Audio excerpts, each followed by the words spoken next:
Hello, എല്ലാവർക്കും സുഖം തന്നെയല്ലേ? അപ്പം എൻ്റെ യൂട്യൂബ് ചാനലിലേക്ക് എല്ലാവർക്കും സ്വാഗതം. ഇന്ന് ഞങ്ങൾ ചെറുതായിട്ട് ഔട്ടിങ്ങിന് പോവാട്ടോ.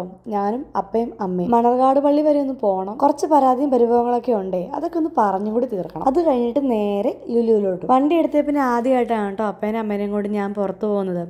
അതിൻ്റെതായ ചെറിയ എക്സൈറ്റ്മെൻറ്റ് എനിക്കുണ്ട്. അപ്പയ്ക്ക് കുറച്ച് നാളായിട്ട് ചെറിയൊരു വയ്യായ്മ ഉള്ളതുകൊണ്ടേ വാക്കറിൻ്റെ ഹെൽപ്പോട് കൂടിയാട്ടോ നടക്കുന്നത്. അങ്ങനെ പപ്പേനെ അവിടെ ഇരുത്തിയിട്ട് ഞങ്ങൾ നേരെ പള്ളിയുടെ ഉള്ളിൽ കയറി പ്രാർത്ഥിച്ച് തിരിച്ചിറങ്ങി കേട്ടോ. അമ്മയ്ക്ക് വേറെ കുറച്ച് നേർച്ചകളൊക്കെ ഉള്ളതുകൊണ്ട് അമ്മ ആ വഴിക്ക് പോയി കേട്ടോ. പിന്നെ ഞാനും പപ്പയും കൂടെ അവിടെ വെയിറ്റ് ചെയ്തിരിക്കുമായിരുന്നു അമ്മ വരാൻ വേണ്ടി.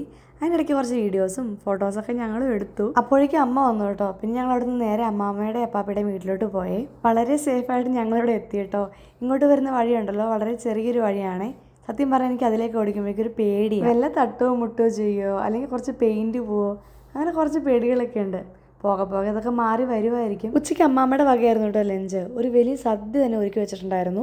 ചിക്കൻ കറിയും ബീഫ് റോസ്റ്റും മെഴുക്കുവരട്ടിയും തോരനും മോരുകറിയൊക്കെ ആയിട്ട് ഒന്നും പറയാനില്ല, അടിപൊളിയായിരുന്നു. ശരിക്കും വയറ് നിറഞ്ഞുകൊണ്ടാന്ന് തോന്നുന്നു. ഉറക്കം എന്നെ മാടി വിളിക്കുകയായിരുന്നു. അങ്ങനെ കിടന്ന് ഉറങ്ങിയാൽ ശരിയാവുമോ? ലുലു പോകണ്ടേ? ഇതിവിടെയുള്ളൊരു മാവാണ് കേട്ടോ. നിറച്ചും കണ്ണിമാങ്ങ ഉണ്ടായി കിടപ്പുണ്ട്. പക്ഷെ ചൂടുകൊണ്ടാണെന്ന് തോന്നുന്നു എല്ലാം അങ്ങോട്ട് ചാടിപ്പോവാണേ. മുറ്റം നിറച്ചും കണ്ണിമാങ്ങ ചാടി കിടക്കും കേട്ടോ. കാണുമ്പോൾ ഒരു ചെറിയൊരു സങ്കടം. ഇന്ന് ഞങ്ങൾ ചെറിയൊരു ഗേൾസ് ട്രിപ്പാട്ടോ പ്ലാൻ ചെയ്തേക്കുന്നത്. എന്ന് വെച്ചാൽ ഞാനും അമ്മയും മാത്രം പപ്പനെ കൊണ്ട് അപ്പാപ്പയുടെ അടുത്താക്കി.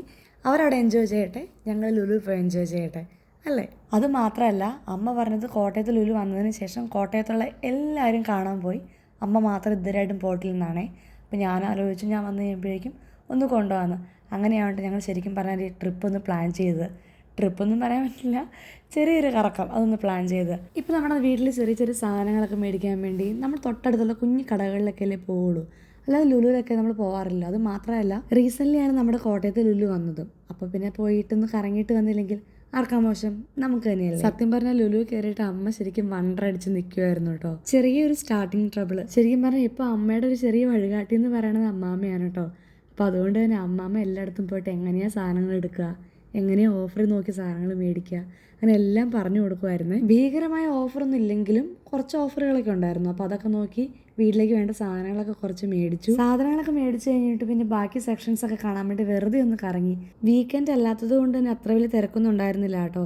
പിന്നെ ഞങ്ങൾ നേരെ അവിടുന്ന് പോയിട്ട് ഒരു ചായയും കുറച്ച് സ്നാക്സൊക്കെ കഴിച്ചു. പിന്നെ കുറച്ച് പാഴ്സലും വാങ്ങി. ഫുഡൊക്കെ കഴിച്ചിട്ട് പുറത്തേക്ക് ഇറങ്ങിയപ്പോൾ കേട്ടോ രസകരമായ വേറൊരു കാഴ്ച കണ്ടത്.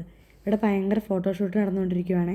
അതെല്ലാം കഴിഞ്ഞിട്ട് ബില്ല് അടിച്ച് ഞങ്ങൾ നേരെ പുറത്തിറങ്ങി. ഇവിടുന്ന് നേരെ ഫസ്റ്റ് ഫ്ലോറിലേക്ക് പോയി. പ്രത്യേകിച്ചൊന്നും വാങ്ങിക്കാനൊന്നുമില്ല. അമ്മേനെ അവിടേക്ക് ഒന്ന് കാണിച്ചു കൊടുക്കണം, അതിനുവേണ്ടി ജസ്റ്റ് ഒന്ന് പോയതാണ് കേട്ടോ. ഹോസ്പിറ്റലിൽ പുതിയ സ്റ്റാഫൊക്കെ വരുന്ന സമയത്ത് നമ്മൾ അവരെയും കൊണ്ട് ഓറിയന്റേഷന് പോകത്തില്ലേ, എനിക്ക് അതുപോലെയൊക്കെ തോന്നി കേട്ടോ. അവിടുന്ന് ആകെ മേടിച്ച് തലയിലിടാൻ കുറച്ച് ക്ലിപ്പ് മാത്രമാണ്. വീട്ടിൽ നിന്ന് ഇറങ്ങാൻ നേരം പെട്ടെന്ന് പർച്ചേസൊക്കെ കഴിഞ്ഞ് തിരിച്ച് കയറണം എന്ന് പറഞ്ഞ ആളാ അമ്മ. ഇപ്പം എത്ര സമയമെന്നറിയോ? അങ്ങനെ പർച്ചേസൊക്കെ കഴിഞ്ഞ് ഞങ്ങൾ നേരെ അമ്മാമ്മയുടെ അടുത്തേക്ക് വന്നു. അവിടുന്ന് പപ്പേനെ എടുത്തിട്ട് വേണം വീട്ടിലോട്ട് പോകാൻ. വീട്ടിൽ ചെന്നപ്പോഴേക്കും അമ്മാമ്മ പറഞ്ഞു അവിടെ കുറച്ച് ചക്കയും പിന്നെ അതുപോലെ വാഴക്കയൊക്കെ കിടപ്പുണ്ട്, പച്ചവാഴക്കയൊക്കെ. അങ്ങനെ നേരെ പറമ്പിലേക്ക് പോയി. ഈ കാണുന്നതാണ് അമ്മാമ്മയുടെ കൃഷിയിടം. അപ്പുറത്തെ പറമ്പിൽ നിന്ന് ഒരു പ്ലാവ് മറിഞ്ഞ് വീണിട്ടുണ്ടേ. അപ്പോൾ അതിൽ ഒരുപാട് ചക്കകൾ കിടപ്പുണ്ട്. അതിൽ നിന്ന് അധികം മൂക്കാത്തൊരു ചക്ക എടുത്തിട്ട് വരണം, കാരണം ചേട്ടായി അടുത്ത മാസം നാട്ടിലോട്ട് വരും. ചേട്ടായിക്ക് ഭയങ്കര ഇഷ്ടമാണ് ചക്ക വറുത്തത്. അപ്പം കുറച്ച് ചക്കയൊക്കെ വറുത്ത് വെക്കണം. അതുപോലെ തന്നെ വാഴക്കയുണ്ട്, പച്ചവാഴക്കയെ. അപ്പോൾ വാഴക്ക വെച്ച് കുറച്ച് ചിപ്സും ഉണ്ടാക്കി വെക്കണം. നമ്മൾ കടയിൽ നിന്ന് കിട്ടുന്ന പോലത്തെ പെർഫെക്റ്റ് ചിപ്സൊന്നും ആയിരിക്കത്തില്ല ഞാൻ ഉണ്ടാക്കുമ്പോൾ. എന്നാലും ചേട്ടായിക്ക് ഇഷ്ടപ്പെട്ട സാധനങ്ങൾ സ്വന്തം കയ്യിൽ ഉണ്ടാക്കിയിട്ട് ചേട്ടായി കഴിക്കുമ്പോൾ അത് നല്ലതെന്ന് പറയുമ്പോൾ ഉള്ള സന്തോഷമുണ്ടല്ലോ, എൻ്റെ അമ്മ വേറെ ഒന്നും വേണ്ട. പിന്നെ അങ്ങനെ ചക്കയും വാഴക്കയും ഒക്കെ എടുത്ത് വണ്ടിയിൽ കയറ്റി നേരെ വീട്ടിലോട്ട് പോകുന്നു കേട്ടോ. അങ്ങനെ ഞങ്ങളുടെ ഒരു കുട്ടി ദിവസം ഇവിടെ അവസാനിച്ചിരിക്കുകയാണ്. നിങ്ങൾക്ക് ഈ വീഡിയോ ഇഷ്ടപ്പെട്ടിട്ടുണ്ടെങ്കിൽ ഇഷ്ടപ്പെട്ടാൽ മാത്രം ലൈക്ക് ചെയ്യുക, ഷെയർ ചെയ്യുക, സബ്സ്ക്രൈബ് ചെയ്യുക. ആ നേരം കൊണ്ട് ഞാൻ ഈ സാധനങ്ങളൊക്കെ എടുത്ത് വീട്ടിൽ കയറ്റട്ടെ കേട്ടോ. അപ്പോൾ അടുത്തൊരു വീഡിയോ ആയിട്ട് കാണുന്നവരേക്കും ടാറ്റാ ബൈ ബൈ.